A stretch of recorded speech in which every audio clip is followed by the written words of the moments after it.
and 314 for a shooting at Century Theaters. They're saying somebody's shooting in the auditorium. Roger, keep your fires west of the smoke. You're cleared hot. An officer hit. Send me the world. Don't go over that fence. Don't go over that fence. Grab the shotgun again. Welcome to Tactical Tangents.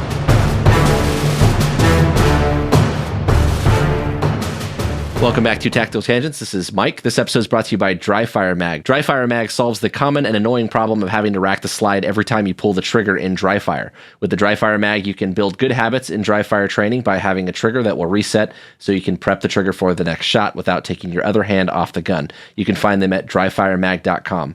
Also by Ride-On Optics. Ride-On is bringing you high-quality HD glass from Japan in all of their scopes and red dot sights. Ride-On is a company focused on people and quality, and their products are backed by an unconditional lifetime warranty. If you ever have a problem with their products, they will replace it, not repair it. They are veteran and law enforcement owned, and you can find them at rideonoptics.com. We have a really cool guest with us tonight, my friend Vivian, who is helping out with the Tac Tangents project. Hello, Vivian. Hi, Mike. She has gotten involved with helping us in some of the behind-the-scenes work, and what's really cool is she has a background that is truly fascinating and way above our high-speed, low-drag pay grade here at Tac Tangents, but we're happy to have her as part of the team. Vivian works as a neuroscientist, neuroscientist. Do I have the title right? My degree is in neuroscience, but I actually work in cancer diagnostics now. And when she says her degree, she means her doctorate. She's Dr. Vivian, and the cancer research thing is also really cool. So in addition to be a neuroscientist, she's also designing and writing the sort of clinical trials that go to the FDA for cancer research and treatment to get approved, which is incredible. And we're going to talk about how the medical research that position is called being a medical writer. Yep.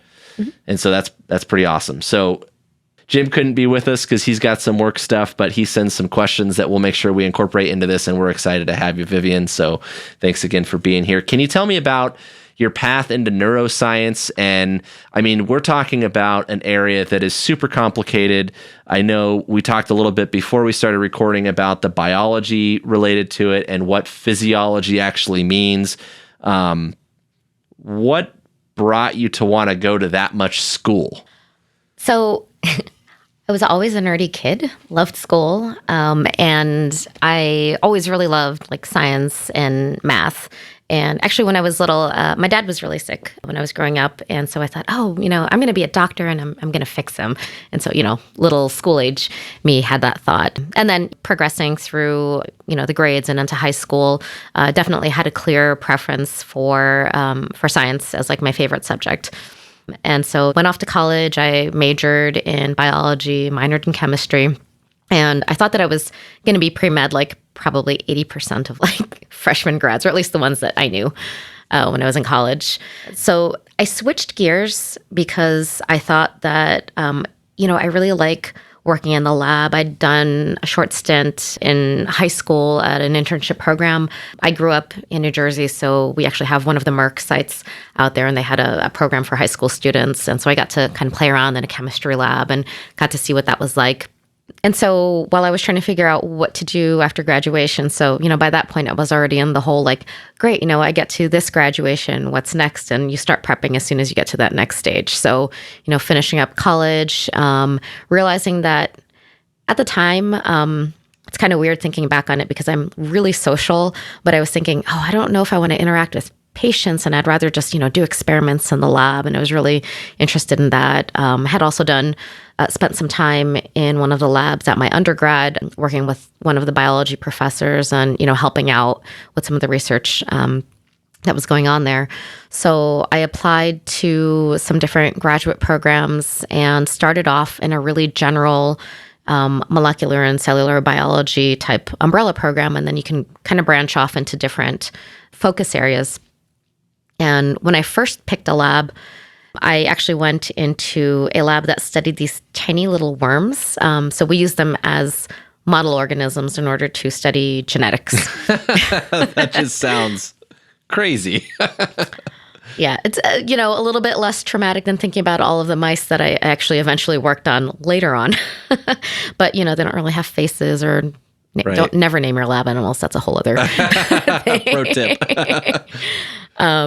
But started working there, and so I was mainly studying genetics in terms of what happens when you take away this gene. So it's one of those, I guess, organisms where it's easier to manipulate them genetically and, ethically much sounder to do experiments there.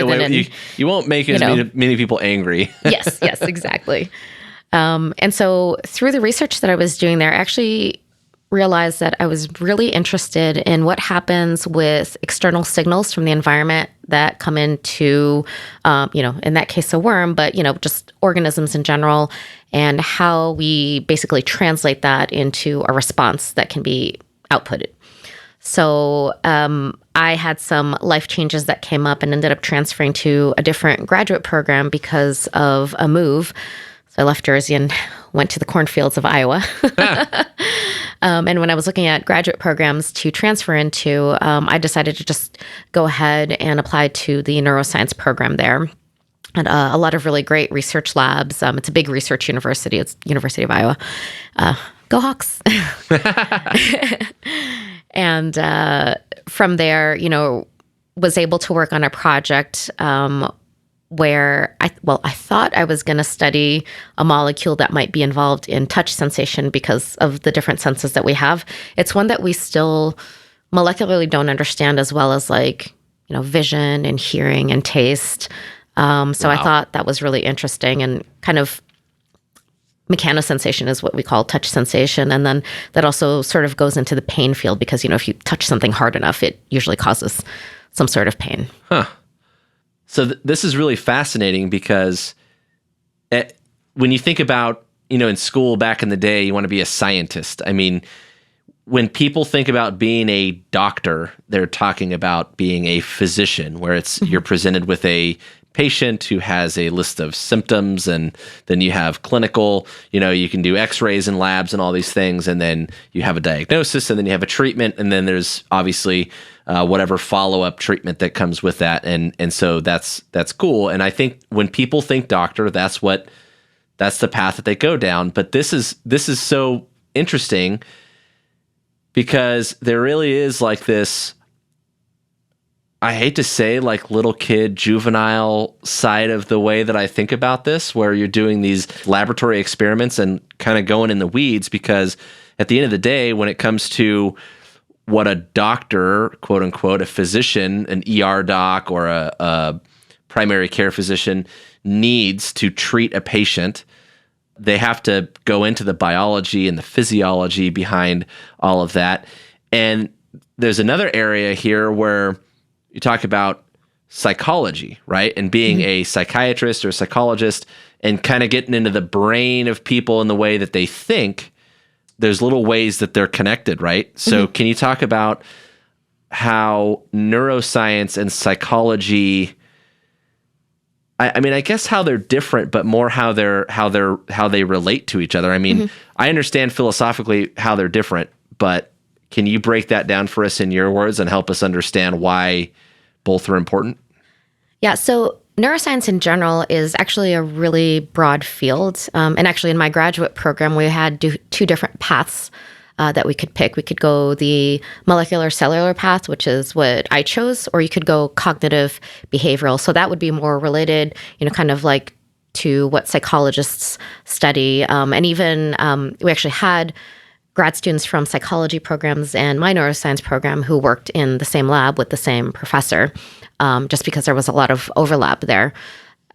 So on the cognitive behavioral and psych side, you're looking at outputs that can sometimes not seem as tangible as some of the outputs that I would look at. Like I can measure, electrical currents. I could measure the size of something, how much something weighs, how much of a certain chemical is released in response to a certain stimulus. Whereas with psychology, I mean, you can measure some physical outputs.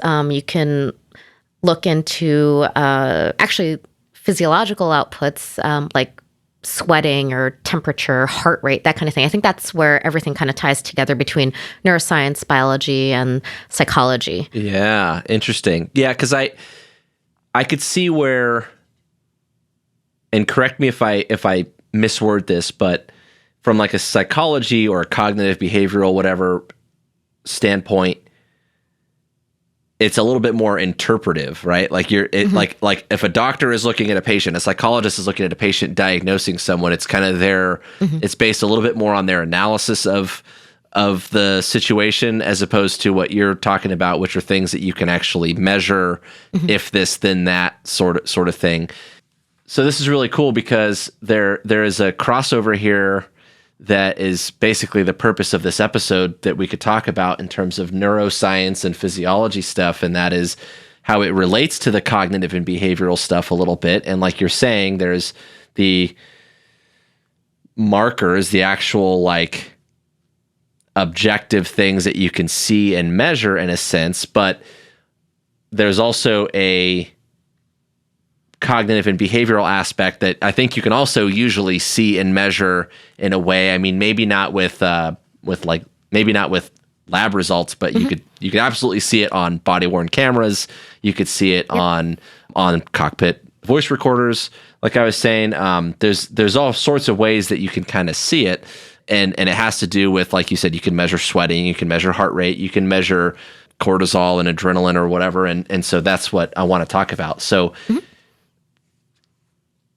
We could start this off at sort of, I guess, the 30,000 foot view. Can you explain what the sympathetic nervous system is and what a fight or flight response is? So your nervous system has a somatic aspect to it, which is all of your voluntary movements. And then it has the autonomic nervous system, which are all of your involuntary movements. And then within that, it's broken down into your sympathetic and parasympathetic nervous system. So your sympathetic nervous system is kind of like when that gets activated, you can kind of think of that as like a go, and the parasympathetic as the no-go. So they kind of counter each other.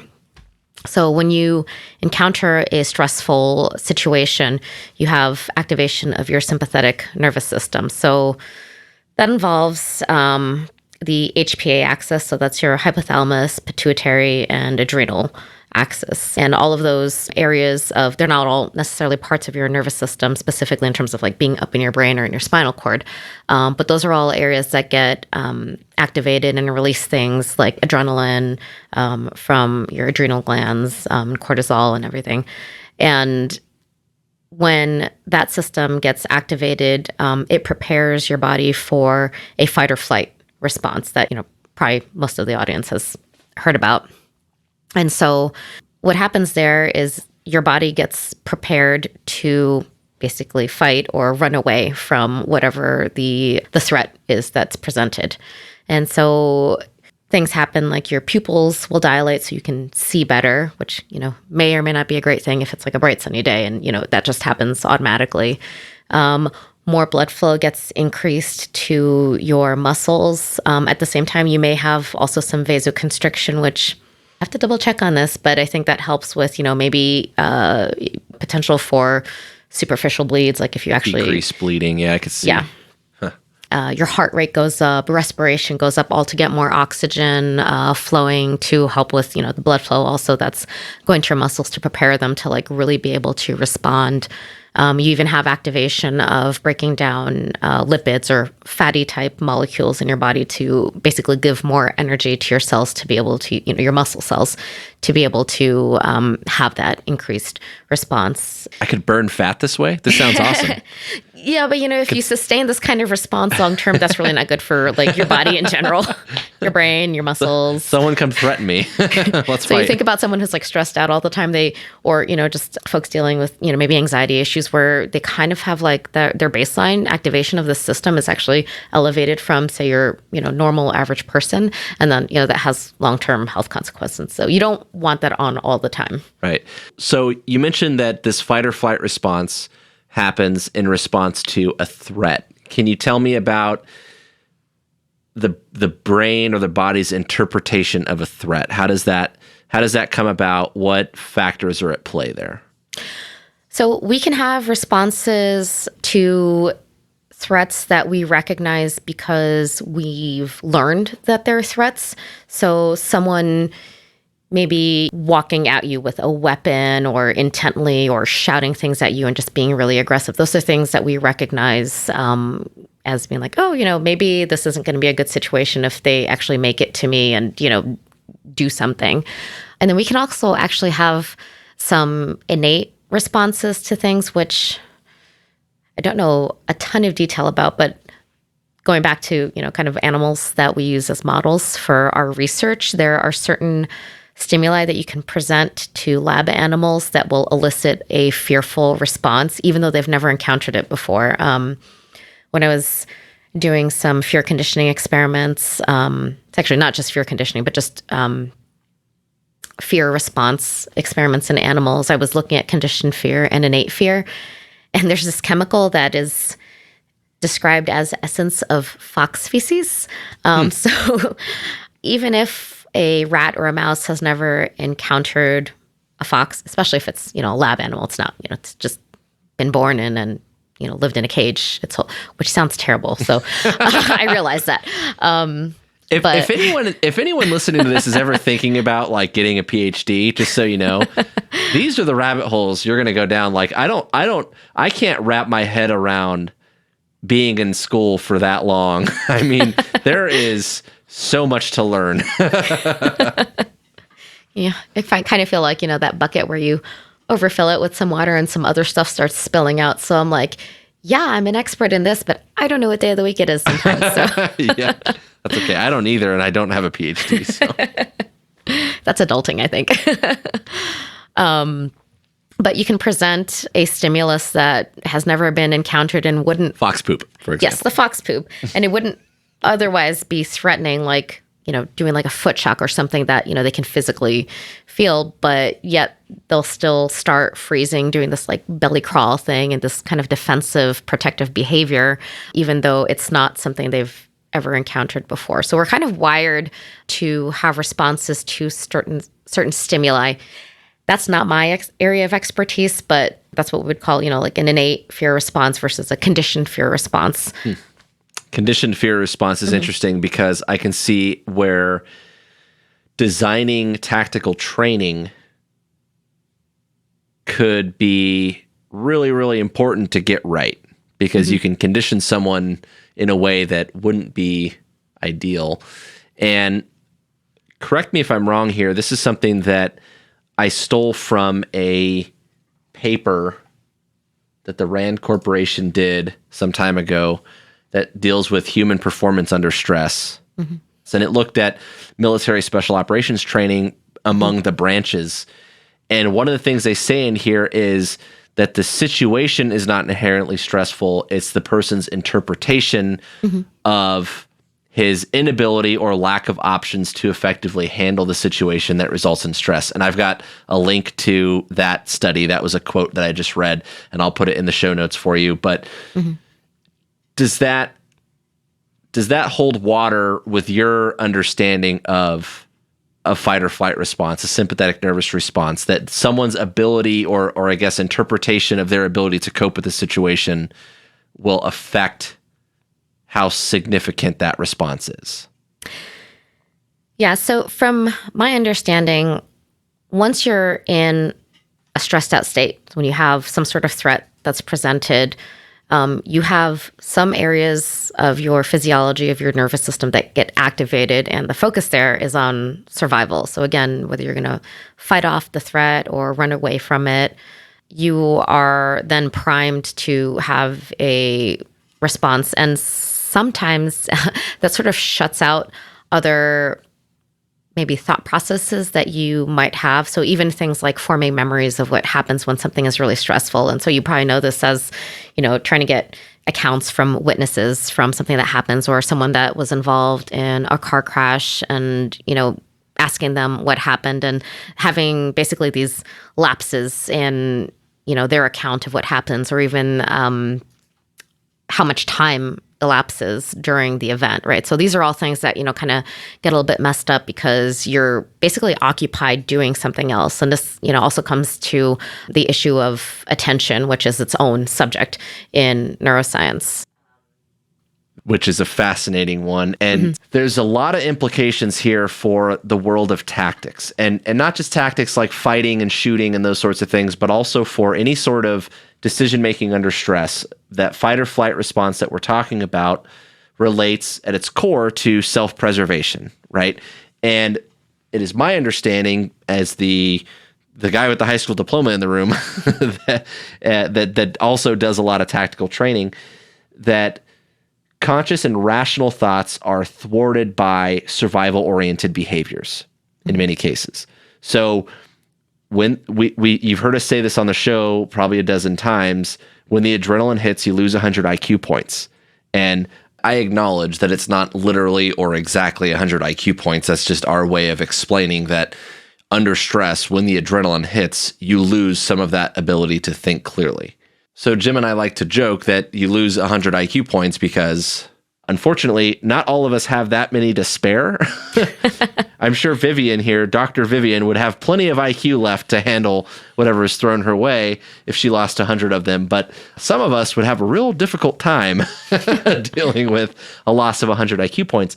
But in the realm of tactics, the way that affects our perception, our memory, and our attention, those things are fallible. And that's the most important thing to take away from this, because if you think to yourself that when something goes bump in the middle of the night, this is what I'm going to do, right? You're not going to be thinking with the side of your brain necessarily that deals with that, and this fight or flight response is going to kind of take over. So to relate it back to the tactical world, there's been a series of studies where they've reviewed lethal force encounters among police officers. There is one in 1986 where they looked, and these are all related to perceptual distortions. So what they experienced during a shooting in 1986, they did a study. They surveyed 86 police officers. 67% saw the incident in slow motion. 51% experienced diminished sounds. 37% had tunnel vision. 18% had experienced greater visual detail of certain parts of the incident. They did this was a separate study in 1998, 348 officers, 51% said the sound seemed quieter, 45% tunnel vision, slowing of time, increased attention to detail, memory loss for part of the incident. Again in 2001, 80 officers, 82% experienced what they called auditory exclusion, which is, again, the sound seemed diminished. 56% incident appeared to occur in slow motion, heightened visual detail, tunnel vision. Another one from 94 to 99, they looked at a bunch of stuff, diminished sounds. Some people said they responded on autopilot to some things, which has some implications we'll talk about a little bit later. But memory loss, time distortions, all of these things they've come up over and over and over again in these reports of lethal force encounters. And that's a really big deal if you're thinking to yourself that, oh, well, if a guy comes out with a gun, I'm just going to do X. Because unless you've practiced and trained for that and it's become some sort of habit for you, or you've scripted that behaviorally somehow, you've conditioned yourself to respond that way, that might be optimistic thinking. So this is important stuff to think about in terms of what is going to occur in a life-threatening situation. So I want to pick your brain a little bit about this idea of autopilot. So in one of these studies, and I'll put a link to some of these, there's actually an article that talks about these 4 studies that I have in front of me. But this autopilot thing, this one study, 94 to 99, 74% said that they responded on autopilot, these lethal force encounters among police officers. And so what they meant were things like, I don't ever remember taking my gun out of my holster. I don't remember fixing a malfunction in my gun. I don't remember reloading my gun. These were things that happened just kind of on their own. And in the tactical realm, one of the terms that we hear often is muscle memory. Can you talk about what muscle memory is? Do muscles actually have memories? So it's not like that mattress or your shoe inserts where it bounces Where they back. get all indented. Yeah. I was like, actually, I think that means the opposite, right? How we're using it here. So muscles themselves don't have memory, I think, in the way that, when we're thinking about recall as a type of memory in terms of something, a thought, right? What actually activates your muscles are signals from your brain that travel down the nerves and then actually activate the fibers. But actually what you would refer to as muscle memory is rooted in procedural memory. So you have two types of memories. You have semantic memory, which are just like factual memories like, oh, Mike was wearing a green shirt on Thursday, or, Bob, has a blue house or something like that. Then procedural memory has to do with actual movements. So when you practice something over and over again, you're causing your nervous system to activate those same muscle fibers in that same sequence under, a certain environmental condition. And so whenever you have firing of neurons, whether it's to other neurons or something like a muscle fiber, right? That's another connection that our nerves have. The more they fire together, the more those connections can get strengthened. And so when you talk about, I think people use the term muscle memory because it has to do with a muscular output in terms of, drawing from the holster, going to shoot, or, taking 3 steps to the right and turning around and doing a jumping jack or something, whatever it is that you're training, kind of procedure, right? Whatever procedure. Yeah. So that gets ingrained that way. And I think that's why that term is used. So no, muscles themselves don't have memories, but the neurological inputs to your muscles are kind of like memories that you form because you strengthen that connection. It can kind of proceed in a sequence that's been practiced over and over again. One of my favorite books is a book called Talent is Overrated. And it was one of those things that was a bit of a game changer for me in terms of training philosophy. And the premise of the book is that people are not necessarily born with, and this actually is, this might be a good question for you. I don't know if you're going to have the answer for it. I don't think I prepped you for this possibility, but you mentioned that you have talked about the genetics and stuff, but the premise of this book is basically that people aren't just necessarily born with some innate talent or gift, that it's something that is a product of, not only their environment, but also the right kind of training, the right kind of practice, the right kind of things. And so from a scientific standpoint, what they talk about is those neurons becoming myelinated. Is that something that you can speak to at all? Or so I guess it's a two-part thing. One is, can you speak at all to the genetic side of it in terms of being born with a talent or gift? For example, you're a good shooter because you're just naturally good at this. And two, the myelination thing, does that play a role? And how do you myelinate? Is that something that affects what people refer to as muscle memory? So the way I see it is your genetics gives you your potential or your capacity to perform something. So, if you're short like I am, I'm probably not going to be a basketball star, right? So that's a limitation that I have based on my genetics. Maybe some other environmental factors, but I'm pretty sure that, I had my limit as to how tall I was going to get. You're not dunking on anybody? Yeah, exactly. Without being like some crazy ninja acrobat. Don't worry. I'm really good at sportsing. Ask my friends. See, but that's something that could overcome my, shortcoming, so to speak. So your genetics... Short is short. I get it. So your genetics gives you your potential to what you can achieve physiologically in terms of your capabilities, in terms of skill and, your strength and agility and all of that stuff. So, someone who doesn't have the same genetic makeup may not have the same potential to achieve something, but it's also really important to train for that. So maybe someone who, goes to the shooting range for the first time and they just knock it out of the ballpark. A lot of that, barring like any physical difficulties that someone may have, I think there's a certain baseline of what could make a good shot, not necessarily talking about like a competition shooter, but just someone being able to, consistently hit the target, right. And execute the task. Yeah, pull the trigger properly, hold the firearm properly, because that's there are all these factors that go into it. But a lot of it also has to do with, I think, motivation to achieve it. So you could have someone who has the potential to be like really smart or really fast or really strong, but if they don't train for it, and you can't really build up to that potential that you have, and could be like, someone else who's like, wow, I wish I had their height or their strength or their speed, and I could train all my life and never be that good because I'm just not genetically set up for it. And then with the need to train to build up to what your capability is, there's also the motivation to even do it. So if you're not passionate about something, if you don't enjoy doing something, like you could potentially be like the fastest runner in the world, but if you just don't like running, you're not going to be the fastest person in the world because you're not going to go out there and train for it. You still have to work at it. Yeah. And so other folks who maybe, are not as blessed genetically, but still have good genetics and that good capability, can achieve that. And you've probably seen that, looking at recruits and trainees and seeing how far someone can go from their start point when they first come in and what they come out with. So each person will have their own limitations, but how far they can get up to their potential is dependent on their motivation to actually reach it.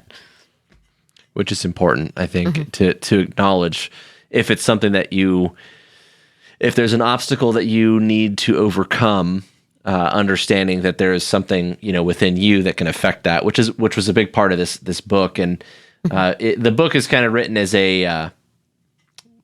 almost like a journalism piece. It's citing different sources and stuff, but I wouldn't say it's science. It's not a textbook by any stretch, but I really appreciated the premise in terms of how we approach training, that it's not about being born with it so much as working hard at it. And sure, there's going to be certain limitations, and they address that in the book. Like, you're not dunking on anybody if you're 5'2" or whatever, but it doesn't mean that you can't overcome a lot of the obstacles that might be thrown your way. And so in terms of myelination, can you explain how that occurs? So I'm actually, now I have to go read this book because I'm curious about how they talk about myelination. So myelin, also you might hear it called the myelin sheath, is basically the insulation around your nerves. That helps with the conduction of the signals. So some of our neurons actually extend, thinking about going from the spinal cord all the way down to your toe. So that's like really long for it to be like one actual cell. And our nerves actually consist of multiple neurons that compose that nerve. But individually, they are all very long cells that have an extension that you don't normally think about when you think about microscopic cells in your body, right? So when you do something repetitively and you're activating that same signaling pathway over and over again, the more that, what did we used to say? Neurons that fire together, wire together, I think is the term that we used to use. There we go. I like that. So when you do that and you talk about strengthening neural connections, so molecularly, like cell to cell, like cell A that signals to cell B, and then, you're also talking about this in the context of like a whole set of nerve cells and then in a pathway like cell A to B to C to D, and then eventually like your muscle fiber. The more that you train or get these neurons to fire together, the more you can strengthen connection. So it's almost kind of like a weeding out sort of process. So if you have all of these neurons, and I think you could even like study this in a dish, whether it's taking a slice of an intact brain from, choice model organism, or even just a growing. Worm. Yeah, let's just say worm. That's friendlier. Let's go with that. Or even just growing neurons in a dish, letting them form some connections. If you stimulate a cell and it has outputs to certain other cells, and you strengthen that, cell A might be connected to cell, say, 1, 2, 3, 4, 5. And if cell A fires to cell 2 and cell 4, most often the connections there can get strengthened. And that can mean that the actual synapses may have more receptors on cells 2 and 4 that are responsive to the neurotransmitters that cell A releases. And then the other cells, because they're not getting activated as much, they may maintain smaller synapses, or maybe even not, maintain those synapses after time. They may go make connections with something else that's in the dish or within the context of like a tissue slice. I'm dizzy. No, that's like, it's like your Facebook connections, right? Or I don't know, your Instagram hits or something like that, right? Yeah, we're getting somewhere if we're talking about that. But I want to change gears on you and talk about ways that we can simulate stress and a fight or flight response. We talked a little bit about how like it's your interpretation of a situation, not inherently in the situation itself. And one of the things that in the tactical world I see a lot is people will want to like use physical exercise to stimulate or to simulate stress, or they think it's going to simulate stress. And I think the premise behind that idea is that, well, an adrenaline dump, a fight or flight response will cause your heart rate and your respiratory rate to increase. It'll cause sweating. It'll cause those things. And so therefore, if we make you do physical training exercises, your heart rate, your respiratory rate increases. And that's obviously the same thing. Does that seem to hold weight to you or not so much? Más o menos, as we might say in Tucson. I think a little bit of yes and a little bit of no. So definitely when you encounter a stressful situation in real life, you are going to have that sympathetic activation. So your heart rate's going to go up, your breathing is going to go up. You may start losing some motor function because of that. So I think that when you try to simulate that by having someone do like a workout, get their heart rate up, you can at least mimic the physiological responses that you'll experience. And so even some of that is just like, man, I'm out of breath and now I got to go like, try to work a trigger or try to climb over a wall. And I'm already, part of it is just like, I'm already gassed. So energy wise, that's one thing. I think what's lacking there is actually being under a threat other than maybe like a drill sergeant or something. Like if you're doing this at the academy, or you're trying to do this during like quals or something. At the end of the day, in the moment you can feel really stressed out, but for some people, that might not be enough to simulate what it would be like to maybe come up on a traffic stop and have someone suddenly like draw on you or rush you or something, because you know that you're still in a safe environment. I feel, and so this is one of the things that I've tried to push, and again, this is a layperson's perspective. I mean, I've done some reading and stuff to kind of support it, but not a doctor, obviously. But the self-preservation thing seems to be absent just in the fact that you sprinted down to the end of the grass, did 10 burpees and came back, and now you're going to go into a situation and have to make decisions. Assuming that you are capable and reasonably competent to be able to do that running and those burpees, I don't feel like you're going to get an adrenaline dump, a cocktail of hormones that are going to affect your judgment, those perceptual distortions that we talked about. It doesn't seem to me, and at least as someone who has experienced doing those exercises, going into those situations, it is not the same as when you get the technical term in law enforcement is assed up. When you get all assed up, when things get weird, it's not the same thing. Your heart rate doesn't just arbitrarily increase like it does. It's like, well, yeah, you do some running and some burpees, your heart rate will go up, but that's not the same thing as just when all of a sudden things are unfolding in front of you. And, if someone was to strap a heart monitor on, they see that your heart rate's up. But I could also see for some people where if their physical conditioning wasn't that great or something like that, where if, you can get to a point of physical exhaustion. And where we actually see that is it's in padded assailant drills, like the Red Man scenarios where they've got to go fight somebody, recruits have to go fight somebody. And, you could put them in a fight where not only are they physically exhausted, but they feel like they're going to get their ass kicked. Yeah. And in front of all their peers. Right. And so you can get there quicker. So it feels to me, and if you have a different feeling on this, I'm all ears, but it feels to me like it's one way to, and there's another aspect to this actually. So before I go on there, shooting is a physical task. And so if you are out of breath and you're physically exhausted, it's going to be more difficult. But just because it's more difficult, we're still talking about kind of two different areas. And so you could have I guess maybe a chicken and the egg thing where they can start to snowball on each other, where if you are that physically exhausted, you might feel like that self-preservation kicks in. But I feel like people that are just like having you do burpees before you go do the shooting drill are to simulate stress, are forgetting that, you might be better off like putting on like a stress vest where they're going to get shocked. And, if role players, if you put Sims helmets, if you make them wear a Sims helmet, like they're going to get shot with Sims, they tend to get more worried about their decisions. Yeah. And their performance starts to get affected by that. So it's an interesting balance, I think, to try to find that. So I think you made a really great point where you talked about just having that physical output versus that being induced in response to a stressor. Because, you can simulate all of the physical outputs that would happen if you had, sympathetic activation because a threat got presented to you.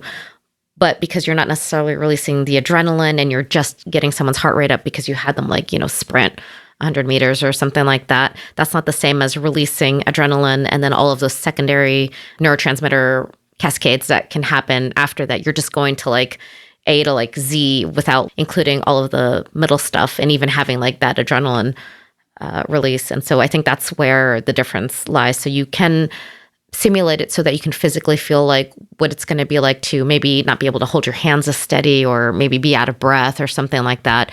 And have the heightened heart rate and, all of a sudden your hands don't work well, but it doesn't have all of those other signals that happen when other neurotransmitters get released and then other things get activated in your nervous system. Sure. I mean, and that's kind of where I was going with that is that, if you did a bunch of physical tasks and, like exercises, and you had to go to the range and now you have to take a calculated, an accurate shot at distance, it's going to require more attention, more focus. You're going to have to really concentrate on the fundamentals because trying to hold your gun steady, trying to not move the gun as you press the trigger and those things takes more work. I mean, essentially it's more work, but you're not going to have those perceptual distortions where, you're starting to cognitively function weird. That, like I said, when the adrenaline hits, you lose 100 IQ points. You're not thinking rationally through those. There's something missing there, I feel like. And I think there's other ways to do it. I really like putting people in stressful situations for the sake of learning how to deal and cope with stress. And I feel like, if you read that book, Talent is Overrated, and of course, if Dr. Vivian has criticisms of the book, I want to hear it. But they talk a lot about deliberate practice and what are the types of the quality of practice that you need to get to myelinate or whatever those tasks. And a lot of it is stuff like getting out of your comfort zone, being mentally engaged, getting immediate feedback, a lot of repetition. And the out of your comfort zone thing, I think, is a big deal because at the academy level, what I see as a police trainer is stuff like someone's really good at scenarios, and so you'll have the weaker people want to run scenarios with the person that's really good, so they don't have to make decisions. And it's like you need to get out of your comfort zone if you want to get good at that stuff. And the same is true for officers that have been officers for a long time. Be vulnerable, put yourself on the spot. It's going to condition you to handle those situations better. And those are kind of intermediate steps to suppressing or mitigating that fight or flight response. Is that a thing? Is a sympathetic nervous response something that you can mitigate or train yourself out of, you think? I think that you can practice things like slowing down your heart rate to kind of mitigate some of those other outputs that go beyond, the effects of having a heightened heart rate, to, be able to even just be more steady physically and then, mentally, as well. It'll come with it, hopefully. Yeah. So even things like, because if you have something that happens as a result of having a heightened heart rate, so if you can bring that down, breathing or, the whole, triangular or quadrant, depending on combat breathing. Depending on who basically who trains you. Take a couple deep breaths.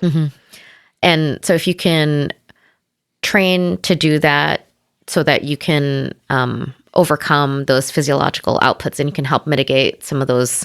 But you also have to train to be able to do that in response to a stressful situation. So it's one thing to know like, oh, okay, if I get into a stressful situation, I've got to like, take a step back if you have the opportunity to, and then remember to like take 4 seconds of breathing in, 4 seconds of breathing out. So you also have to practice actually doing that when you're encountered with the situation. And that's the tricky part is, like we talked about the autopilot thing, whether that's my technical term, neural pathway, you still got to be conditioned to fall to that, right? Like to go there and say, this is the next thing that I have to do. Because maybe it's tap rack, right? Your gun malfunctions and you have to tack rack. Maybe your gun's out of ammo, you need to reload. Maybe it's draw and shoot, and that's your draw from the holster has been conditioned as a response that is there to save your life. And somewhere in there has to be, hey, take a couple deep breaths and get control of the physiology that's happening here, which is going to affect your ability to cope with the situation in front of you. So we touched on the muscle memory thing, and muscles don't have memories, but there's a procedural memory thing that happens in our brain and in our physiology that is more or less what we mean when we say that. One of the things that a lot of tactical training talks about is imagery and mental rehearsals, and the general way that we refer to that is playing the what if game. Are you aware of any science that supports that practice? Is that something that is worthwhile for people who might be in, and not just tactical settings, again, not just shooting and fighting, but whether it's dealing with stress in a military sense or in, emergency medical settings, or if you're in a car accident or a survival situation in general, is that something that's worthwhile? Yeah, so one of the interesting areas of research out there is looking at what happens when you visualize a task being performed. So there are functional imaging experiments that are performed where you can actually look at which areas of the brain are getting activated during a certain task or, something that's assigned to the study subject. And what's interesting is, there's clearly an area of the brain that controls your motor output. So if you do something like wave your hand or do a kicking motion or whatever it is, there's a specific area of the brain that is activated. Additionally, there's a supplementary area of the brain that is involved in the planning of the action that also gets activated when you go to execute it. So there's the main part that's responsible for execution, and then there are other parts of the brain that get activated when you're actually planning and thinking about the motion. That area of the brain that's involved in the planning of the motion, not only does it activate if someone thinks about performing whatever the task is, but it can also get activated if they watch someone else performing the task.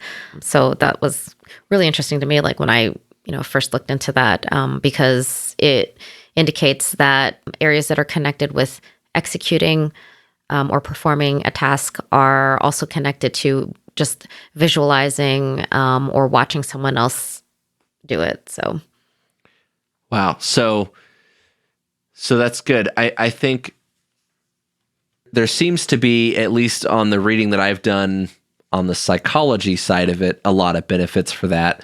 But it's interesting to hear that from the physiology side of it, there's actually the imagery that kind of supports those things. Well, like even when you think about sort of reliving or recounting a memory of something that happened, whether it's something really good or something really sad or really traumatic that happens, and the emotion that's connected with it, you feel that again. And on the pathological side, you talk about individuals that end up with like PTSD in response to a traumatic event, and how just even thinking about or recalling what happened in that moment can bring back, it's almost like they're reliving the whole thing, complete with, the fear, the anxiety, or, everything else, all the emotions that came with it. And there could be a physiological response to that, right? Yep. The heart rate and, all of that can come rushing back. So I'm pretty sure I've experienced that. I haven't like measured my heart rate when I've thought I've relived kind of some things,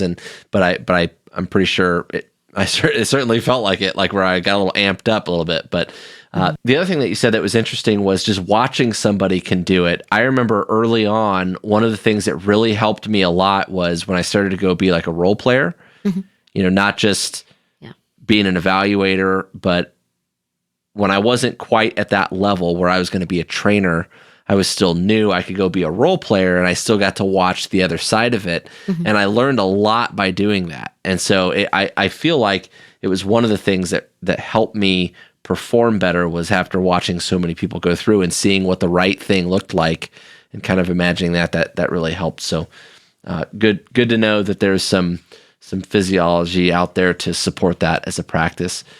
Speaking of research and experiments and those sorts of things, one of the areas that I think we have strived for at Tact Tangents is getting our listeners to think about being a critical consumer of information. That's been I actually stole that from Jim. It's a catchphrase that he taught me years and years and years ago. But being a critical consumer of information has a lot to do with challenging some of the assumptions that you make based on the things that you know. And so when you read a news article, for example, that some guy on the internet like Mike or Jim tells you something, that you are kind of challenging that. And just because it's written in an article or a book, I mentioned the couple books that I've read about these things, doesn't make it good science. Can you talk about, I know we talked about your background doing cancer research and those sorts of things. What are some of the attributes that you look for or that you think are important to see if we're trying to analyze an idea and determine if it's good or not? So if I'm looking at the results of a study and seeing what the interpretation and the conclusions are from there, I have to look at the study design. How was this set up? Was the study designed in order to have the proper controls? Is there a comparison that you can make between two groups? Are the two groups even selected appropriately? So if you're talking about a study that involves human subjects, are they balanced?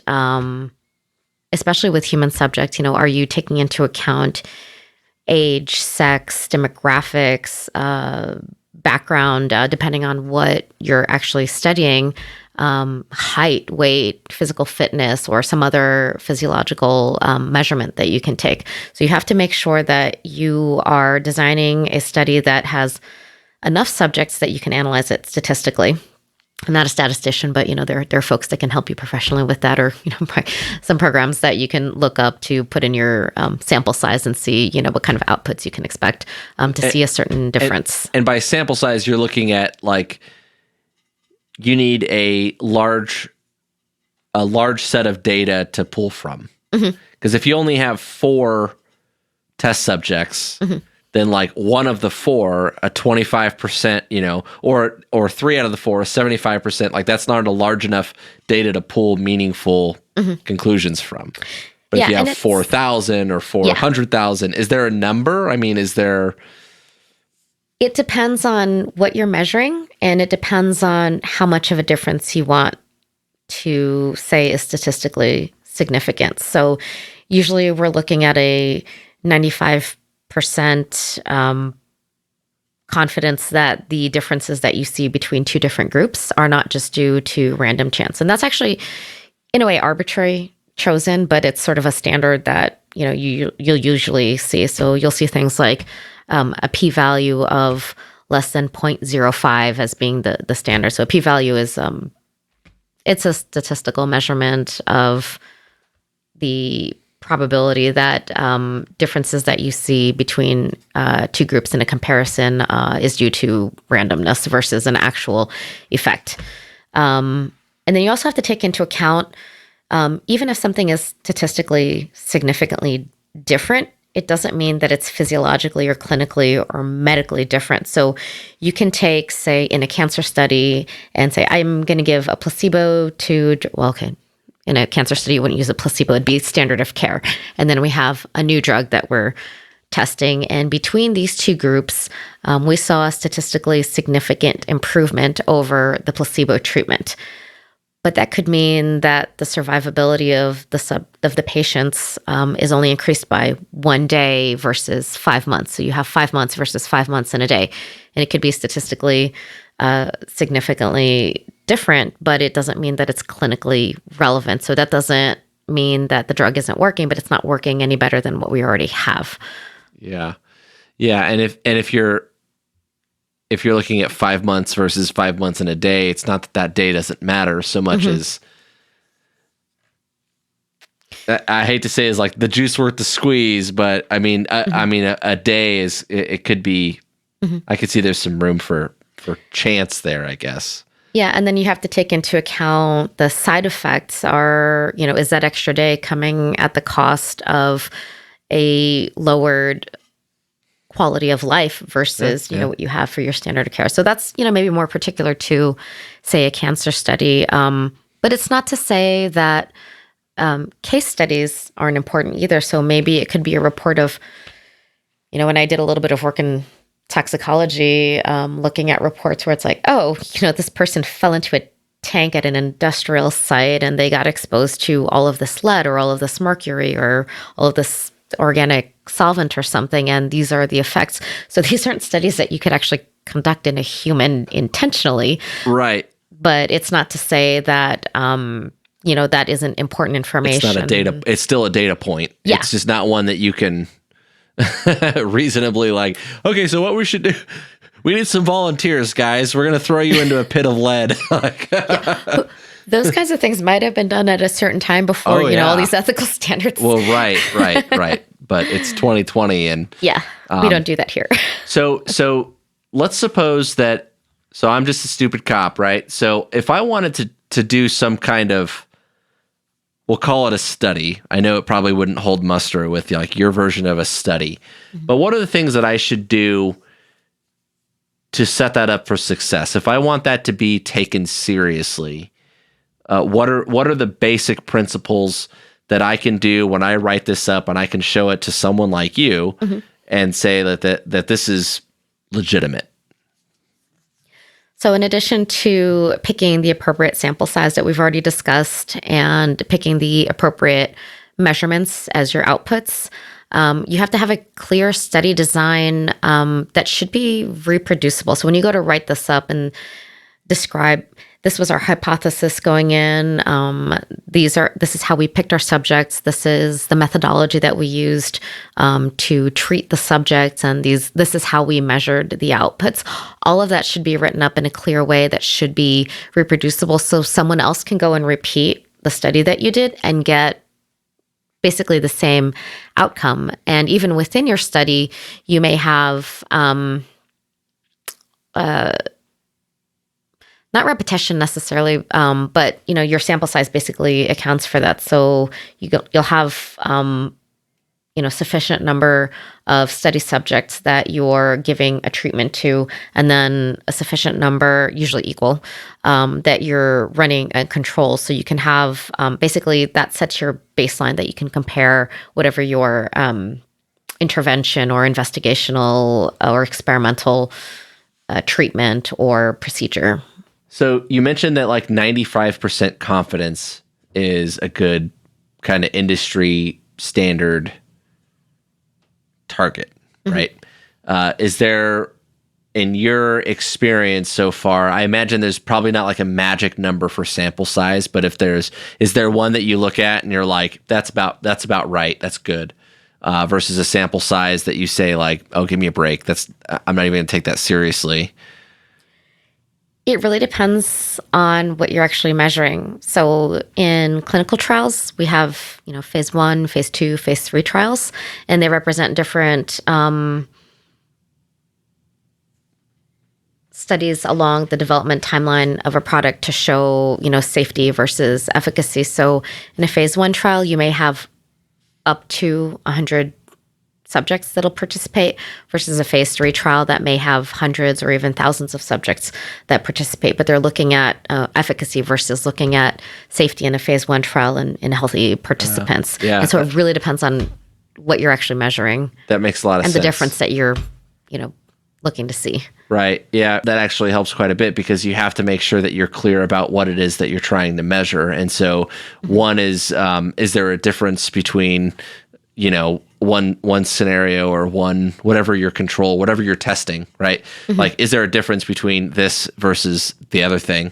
And there might also be probably an important question is there a difference between this and nothing, right? Like you can do one thing or the other, two alternatives, but there might be an alternative that includes doing nothing, which, now you introduce kind of randomness, chance into the equation that can affect things. So there's a great infographic actually or it's a meme rather even that talks about, how to tell if research is sound, and it's like, is it published in a respectable journal versus a predatory journal? Is it peer reviewed? But now there's this whole clip of like Fauci, taken down. And I was like, that was actually a really polite exchange. And I don't think there was anything crazy about it other than it was a really polite professional exchange where he explained that, yes, while peer review is important in order to, kind of validate research that gets published, kind of like when there's a statistically significant difference, it doesn't mean that it's clinically or medically significant, even though numbers-wise it's important. Being peer-reviewed just means that what they say is what it is in terms of the data presentation and the conclusions, hopefully, that they draw from it. But it doesn't mean that it's necessarily something that needs to get implemented or something that should be taken like as gospel, because you have to actually look at what the study is measuring and outputting. There's a so what. I see what you're saying. Yeah. So if I'm hearing you right, it's like someone can do a study that says like, no, actually, in fact, the sky is blue. And a bunch of doctors could look at that and be like, yeah, that's correct. And then, so what am I supposed to do about that? Like that doesn't help me cure cancer. So, and similarly, when we look at like law enforcement stuff, just as just throwing an example out there, it could be like, yeah, well, actually, traffic stops are mostly pretty safe. Statistically, not a lot happens on traffic stops, but it doesn't mean that cops don't occasionally get killed on traffic stops. So it's not very helpful to sit there and look at data and numbers and say, well, only 1 in a million or 1 in however many million this happens. Right, but you still have to deal with that possibility at the end of the day. Yeah, and when you're running, so something like that would be a retrospective study if you're taking data that already exists and formulating a hypothesis and then taking measurements of different data points that are available in, what your study sample is versus doing a prospective study where you said, well, I'm going to run a study in a batch of our recruits going through the academy and having them do like task A versus task B and seeing what has like the better outcome and, controlling for, how many people we have in task A and how many people we have in task B and, controlling for other factors. Or if you're looking at something where, the approaching a vehicle during a stop on the driver's side versus the passenger side, and you're looking at data that's already been collected, are they controlling for like time of day? Or are they controlling for, like a highway versus a city street? Or, how many people there are in the vehicle or the age of the driver or the circumstances under which there's so many factors that you have to take into account and then be able to control and describe. So if you're going to pool all this data together and analyze it, you have to be able to describe how you even selected those individual cases to be entered into your study before you perform the analysis. And you have to already set your thresholds for what passes and what doesn't pass before you actually look at the results, which, some people may cheat on that and then say like, oh, this is what we got. So is there another way of calculating a p-value that might get us to significance versus this, we're really close over here, but it's not quite there. Or trying to get that grant money. Yeah, it's like, oh, well, this is the conclusion I want to make. So let's, get, this data together and see what we can, what numbers we can run and see if it comes with, anything that gives us a conclusion that supports, our mission or manipulating whatever. Those numbers. Yeah. This is something that in politics, this is obviously a big thing, but this critical consumer of information deal is so important because obviously you see plenty of it in politics. Like if you talk about, the institutional racism thing in law enforcement, or if you talk about gun control statistics or something. I mean, and we're not here to settle those debates by any stretch, but depending on how you read the numbers and how you sell it, you can articulate whatever you want. I had a court case related to my canine at work, and he's a drug detection dog, among other things. And in drug detection, we log all of our training and all of our deployments, and so that stuff is available. And we had a court case where the defense attorney made an argument that on 22 days that we did narcotics training or deployments, we had an unknown or false alert 8 times. And so I might have the numbers wrong, but he was saying like, he had a 36% false alert rate or something like that. And what it really was on any of those days that we did training, we might have done on one training night, we might have searched 10 cars. And he was 8. Instead of on 22 days of training, he actually had 113 searches altogether. And on 8 of those, he was wrong, which was something like a 95% accuracy, being right or wrong. And he was 8 out of 100 and something times. That's not terrible. But the way that he spun that was 8 out of 22 days, he had a problem.